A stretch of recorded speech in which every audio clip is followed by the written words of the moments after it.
Les premiers résultats Euro NCAP des systèmes anti-collision, une famille de crossover Suzuki au salon de Tokyo ou encore un véhicule de science-fiction Audi dans le film Ender's Game, c'est ce que je vous propose aujourd'hui mercredi 30 octobre.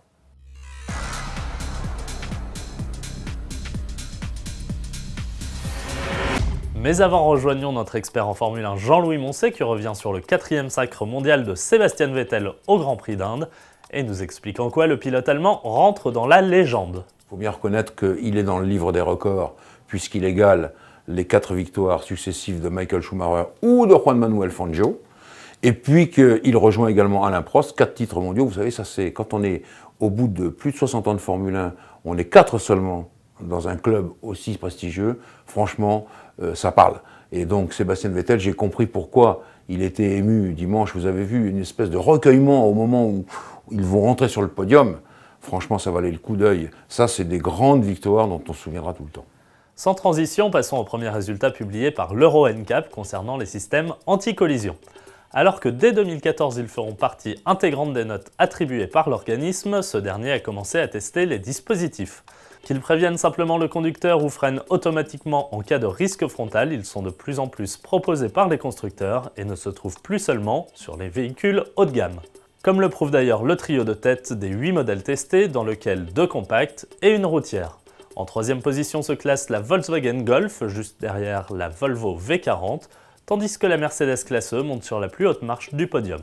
Elle obtient la note maximale en évitant le choc en situation urbaine de 10 à 50 km/h et en obtient une excellente dans la diminution des chocs jusqu'à 70 km/h. Un classement et des notations amenés à évoluer d'ici leur mise en place en raison de systèmes très différents selon les constructeurs. Chez Suzuki, on prépare le salon de Tokyo de la fin novembre et au pays du bonsaï, le Nippon a décidé de dévoiler 3 concepts compacts, pour ne pas dire mini. À commencer par le Cross Hiker, un crossover de la taille d'une compacte et affichant le poids d'une mini citadine, 810 kg. Pour ceux qui préfèrent le look baroudeur, on trouve le X-Lander, pensé pour la ville aussi bien que pour les balades hors des sentiers battus. Basé sur le Jimny, il embarque une motorisation hybride. Enfin voici le Hustler qui se prend à la fois pour un monospace, un baroudeur et une mini citadine et se décline même en version coupée.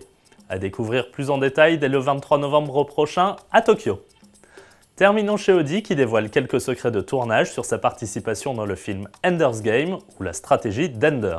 Si cette super production futuriste affiche au casting Harrison Ford ou Ben Kingsley, la véritable star aux yeux d'Audi, c'est elle, la Fleet Shuffle Quattro, un modèle totalement virtuel dessiné par le studio de design de la marque Osano. Alors que les spectateurs découvriront sur les écrans Harrison Ford à son volant, il n'était en réalité qu'au volant d'une A7 incrusté par la suite dans le film grâce au numérique. Sortie prévue le 6 novembre prochain.